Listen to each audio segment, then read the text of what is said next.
Good morning, crafty friends. I hope you're all having a great start to the week. It is only Tuesday, so that's good. There's still plenty of time to improve if you haven't had a good start to the week. I hope you've enjoyed the lovely warm weather that we had lately. Really feels like summer, doesn't it? But the only thing is that the mornings are getting darker later, which is a sign that autumn's coming, but that's okay. I'm still enjoying summer.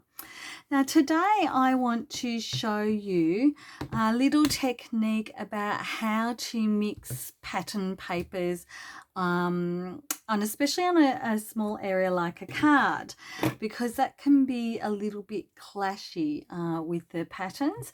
So I just want to show you a little trick, a little tip that I use to match the papers.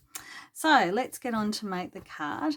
I'm using a Limeade ink and I absolutely love it. It's I don't know whether you can see it. It's a sort of a different green. It's light. Here we go. It's light, but it's not a pastel. So it's a really, really lovely color and I've been using it quite a lot. So Limeade, there we go. I've also been using Sweet Memories paper suite because I absolutely love it. It's just the most beautiful paper suite. So anyway, let's get on with the card making.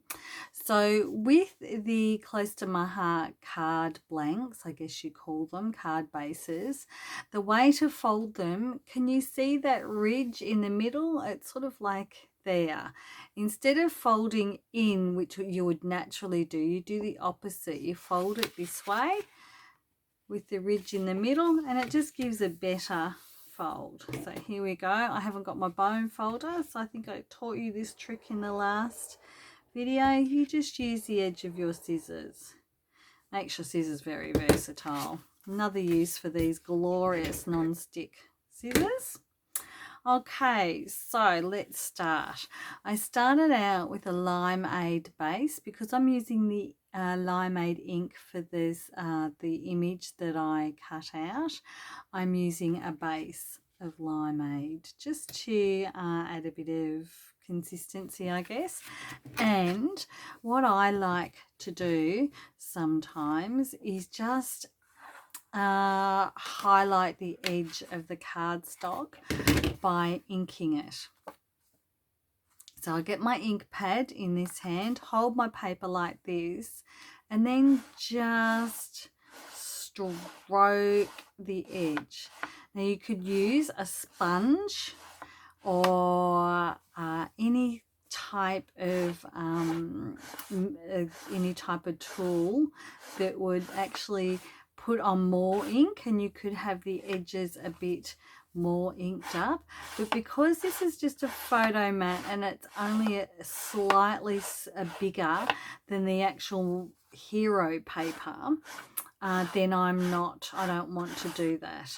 I just want a very, very, very subtle line around the edge of the paper, and it just gives it that little something something on the edge. Okay, I don't do it all the time, but I do use that technique often, I have to say.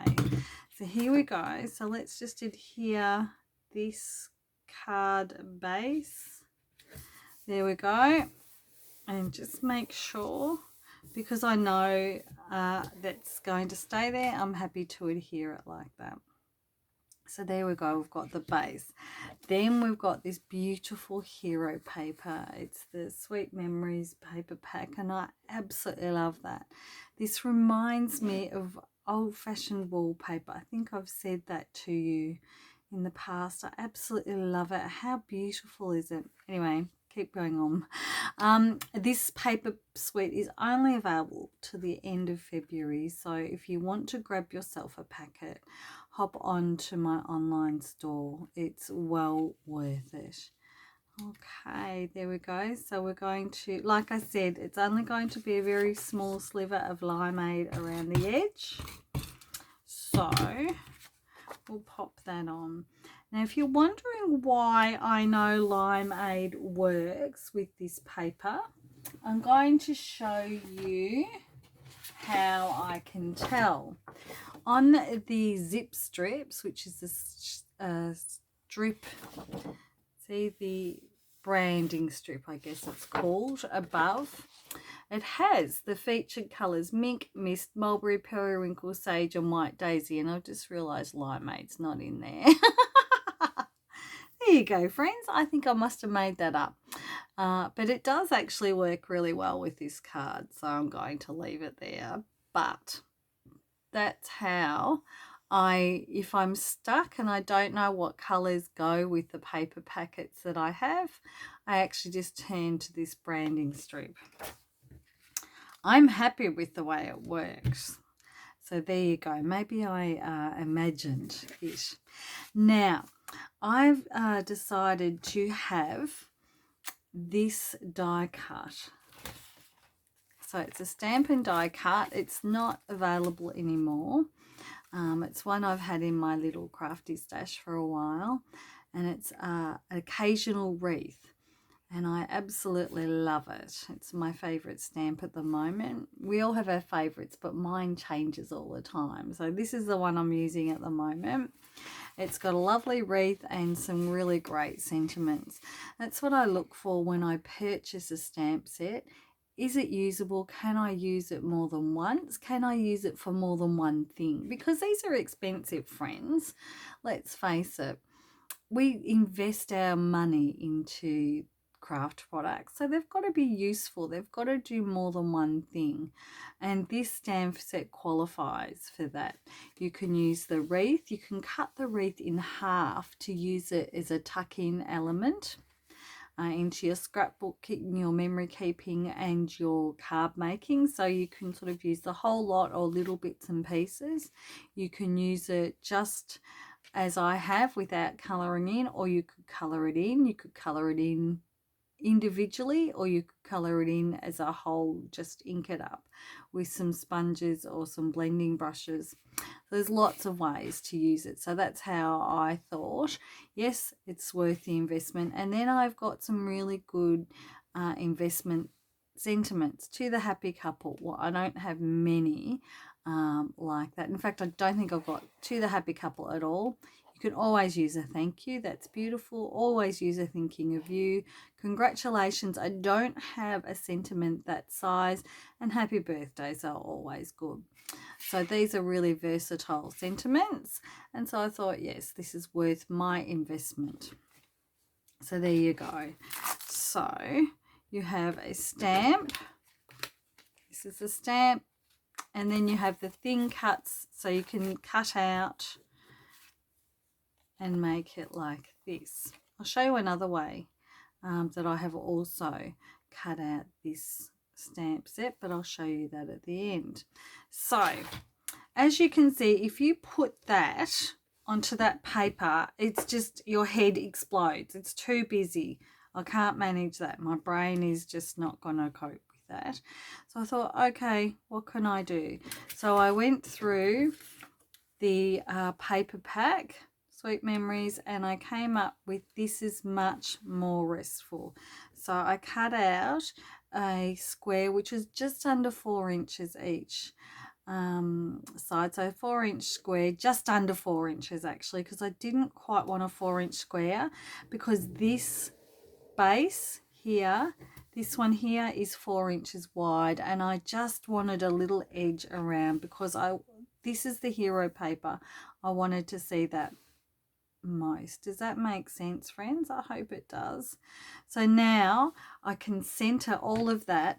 We can still see this beautiful pattern paper, but your eyes have somewhere to rest when you've got this on top. So this paper, excuse me, friends, this paper is not detracting from this wreath. I hope that makes sense for you. I'm just going to have a sip of tea. So it's always when you're filming you get a cough and you can't get rid of it. There you go. So I'm going to adhere this, just this square, and it's still got a pattern paper, but it's not a busy pattern paper, and so I'm just eyeballing it. I'm putting it in the middle of this here, this card base here. And you can see a slight edge around here and then here. So we've now mixed two patterns. We've got a plain cardstock here, we've got a really busy pattern here, and we've got a softer pattern. It's not a very big pattern, but it just adds a little bit of something. And then we've got that on top. How perfect does that look? Okay, so to adhere this wreath, I'm going to use foam tape. I love foam tape. Absolutely best invention ever. It just adds a bit of dimension to your cards. You don't have to use foam tape, but some people I know don't like a lot of dimension, so they don't use a lot of foam tape. I'm different. I like it, especially in my memory keeping. I like a page with a bit of dimension. Okay, this is going to take a bit of foam tape. You can, it's best to cut it, and I use our non-stick scissors because the glue and the tackiness on here, it doesn't stick to the scissors. So that's why I love our non-stick scissors. I'm just rushing this, but you get the idea. There you go. So I've got a 3D foam tape. We'll take it off. Now, because I've got quite a bit of foam tape, I think I've told you this before, we do not have to peel off every single bit. I probably could leave a couple, but I can't do that. My brain can't do that, so I'm not going to. There you go. So turn that over and just adhere that to the middle. Now we want a sentiment in the middle, don't we? So let's choose a sentiment and choose something to put the sentiment in. Now I have a little strip of white daisy here, which will fit perfectly. I'm going to put the foam underneath it. Now, if you don't know about our stamps, friends, they come with these foam inserts. Now, they're fantastic to rest your stamps on so you get an even stamp. You can also, the back of this Versamat is also foam, and if I've got a solid image, sometimes I use the back of the Versamat with the foam on it, and I also use this just so I get an extra layer of cushion. So let's have a look. What are we going to do? I want a thank you. Yes, I want to thank you. No, I want to thinking of you. I can change my mind, friends. There we go. So, thinking of you, and this is the first time I've used this stamp. As you can see, I haven't used it before. So what I'm going to do is just rough up the edges. So there is in the manufacturing process, there just leaves a little film on the top of the stamp just for the first time you use it. So the best way to do it is to rough it up. So I just give myself a bit of exfoliation like this and just rub on my skin, because the oils apparently in the skin just take off that layer. You could, if you didn't want to give yourself a bit of an exfoliation, you could just stamp this a couple of times and then it'll be ready to use as well. So you could do that as well. Now the best way to do, the best color I think for the sentiment is going to be intense black, or a black. Any black will do, but I've got intense black here. Now let's have a look. So I'm just looking through the clear block, and that's great. That's not quite what I want it to be yet. There we go. So, and then we pop it down and we leave it. Just leave it for a couple of seconds to allow the ink to go off the stamp and on. There we go. That's not quite what I want, so I'm going to do it again. It's just because I'm haven't got my head completely over it, I didn't center it properly. So let's have a look. You're probably going to see my head. There we go. I'm not sure, but you probably did. Lucky you, friends. There we go. So that is much better. It's centered on the cardstock. So I'm just going to clean that with my stamp chamois. I love these stamp chamois. They're so much easier than a spray cleaner, anything like that. And they clean the stamps really well. There we go. So, because I would normally use my trimmer for this, but I don't have to. It's such a thin strip of paper. I think I can get away with it. There we go. Thinking of you. Now let's have a look. Where am I going to put that on here? I could put that in the middle, but no, I don't want to. I think what I want to do is put that to the side a little bit. That looks better. So if you just have your sentiment, you can just move it around. You can just see where you want to have it. Maybe that looks like, does that look okay, friends? I actually like that better than the bottom. Let's adhere it there. There's no right or wrong with your crafting. It's your crafting. It's what you want. I like it up here. I think it looks good. And that's all that matters. There you go. Now I'm just wondering, friends, do we think we need any embellishments? I've got all of my embellishments in here, bits and pieces that end of kits and just all sorts of things. So whenever I'm wanting to embellish something, I come and grab this. Now I do like these glitter gems. I pop them in there and it's just easy to get at. Now, what do we think? Just a couple of gems, maybe on here, I think because it's a clear acetate, you can sort of see what your gems. I reckon one up here. Okay, let's start. Let's just go for it, friends. One. Now we do need 3 because that's how we do need a visual triangle. 2, we'll put 1 here, and then we'll put 1 up here just above thinking of you. Perfect. There we go. We're done. I really like that, friends.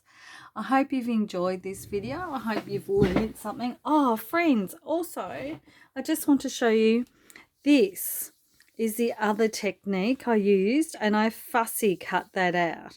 The die cut, you see, leaves a hole in the middle.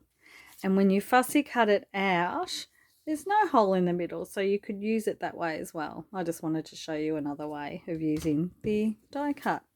So there you go, friends. There's my card, and I've spent 18 minutes of your time. I hope you really enjoy this video. If you do, give it a like and a share. And until next time, friends, happy crafting. Bye.